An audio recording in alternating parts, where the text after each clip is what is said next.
అతడికి డాన్స్ అంటే ప్రాణం. 1993లో వచ్చిన జెంటిల్మెన్ లో ట్రూప్ డాన్సర్ గా మెరిశాడు. నృత్య దర్శకుడిగా తొలి అవకాశమే చిరంజీవితో దక్కింది. ఆ తర్వాత కెరీర్ లో దూసుకుపోయాడు.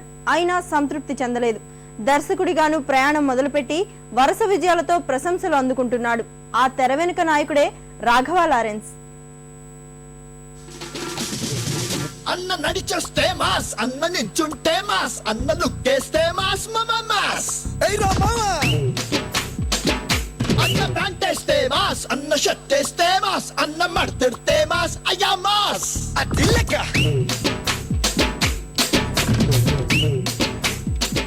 నృత్య దర్శకుడిగా ఎన్నో చిత్రాలకు పనిచేసి పరిశ్రమ పెద్దల ప్రశంసలు అందుకున్నాడు లారెన్స్. కెరీర్లో ఉచ్చస్థితిలో ఉన్న సమయంలో దర్శకుడిగా మారి సరికొత్త ప్రయోగానికి సిద్ధమయ్యాడు. నాగార్జునతో మాస్ను తెరకెక్కించి తొలి అడుగునే అద్భుత విజయంగా మలుచుకున్నాడు. ఈ చిత్రాన్ని స్టైలిష్ గా రూపొందించి సక్సెస్ అయ్యాడు. కొట్టు కొట్టు కొట్టు రంగు తీసి కొట్టు, రంగులోని లైఫ్ ఉందిరా.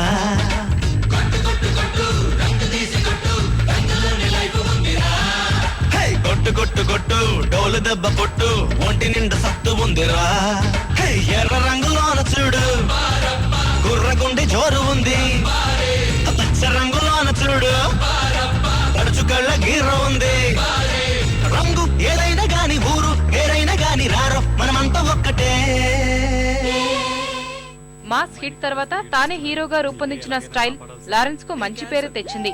నృత్యాన్నే ప్రధానాంశంగా తీసుకుని తెరకెక్కించిన ఈ చిత్రంలో ప్రభుదేవ కీలక పాత్ర పోషించడం విశేషం. ఈ సినిమా తర్వాత లారెన్స్ కు అవకాశాలు పెరిగాయి. తెలుగోడి స్టైల్ నాటుకొట్టుడు బీట్ దుమ్మురపే డాన్స్ స్టైల్ బేబీ జిందాబాద్.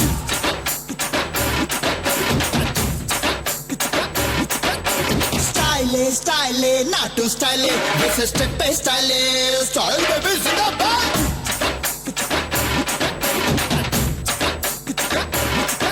అమెరికానే చూసినా ఆస్ట్రేలియా చూసినా నాటు డాన్స్ లేదురా, నాటు డాన్స్ లేదురా. న్యూయార్క్ చూసినా న్యూజిలాండ్ చూసినా అక్కడ కూడా లేదురా, అక్కడ కూడా లేదురా. గజవాడ గోవింద గుడివాడ గోవింద కొండపల్లి చిత్తూరు పుత్తూరు వరంగల్లు పాలకొల్లు అనగబల్లే ఎక్కడ చూసినా ఆ డాన్సే.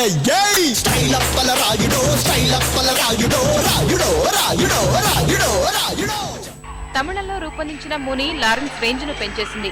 ఆ తర్వాత నాగార్జున కథానాయకుడిగా తెరకెక్కించిన డాన్ మరో విజయాన్ని ఈ దర్శకుడు ఖాతాలో వేసింది. ఈ సినిమా మంచి విజయాన్ని అందుకున్న తర్వాత 4 ఏళ్ల వరకు మరో చిత్రాన్ని రూపొందించలేదు.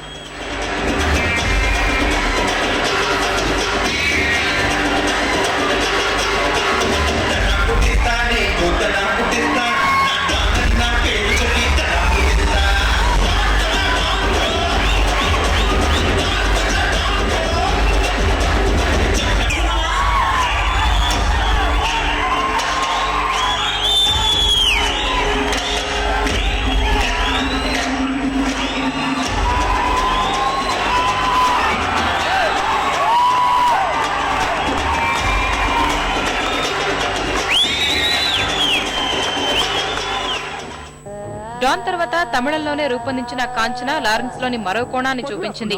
ఈ చిత్రంలో దర్శకుడిగానే కాదు నటుడుగాను అద్భుతమైన ప్రతిభను చూపించాడు. ప్రస్తుతం ప్రభాస్ ను రెబల్ గా చూపించే పనిలో ఉన్నాడు. తమన్నా, దీక్షా సేథ్ కథానాయకులుగా నటిస్తున్న ఈ సినిమా జూన్ లో విడుదల కాబోతోంది. 3 సార్లు చెప్పాను కదా, ఇంకేంటి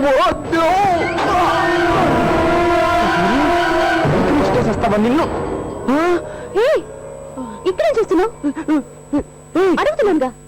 ఇటు నువ్వు ఇటు నుంచి వస్తున్నావేంటి? ఈ టైంలో ఇక్కడికి వెళ్ళిపోతున్నావు? ఆంటీ చూస్తే ఏమనుకుంటారు? ఏంటి ఏమనుకుంటారా?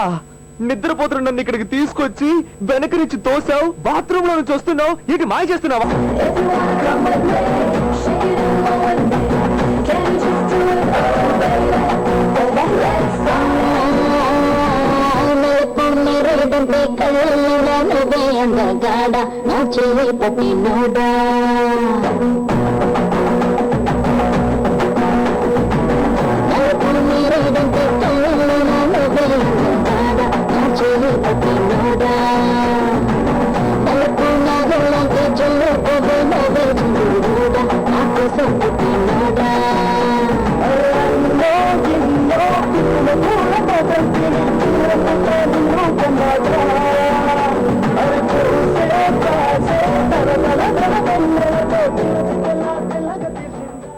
లారెన్స్ డాన్సుల్లో చూపించే స్టైల్ను దర్శకత్వంలోనూ చూపించాడు. వైవిధ్యమైన కథలతో చిత్రాలను రూపొందిస్తూ తను శైలిని సృష్టించుకున్నాడు. మాస్ చిత్రాలతో ప్రారంభమైన ఈ ఆల్రౌండర్ ప్రస్థానం ఫ్యాంటసీ సినిమాలతో అగ్రస్థాయికి చేరుకుంది. తీసింది తక్కువ సినిమాలే అయినా అగ్ర దర్శకుల సరసర నిలబడే స్థాయికి చేరుకున్నాడు. ప్రతిభే ఉంటే పైవాడైనా నిన్న పలేడుగా పరిలో గెలిచే సత్తా లేక నా కాళ్ళి తీసిన నా స్థానంలో నిన్నోడించే ఘనుడే పుట్టాడుగా. ఒక్కడివే ఎన్ని పొందినా ఒంటరిగా మిగలవా, 10 మందిని పైకి లేపుతూ అందనంత పైకెత్తుకెదగరా. పోటీ ఎంతున్నా గానీ డాన్స్ డాన్స్ డాన్స్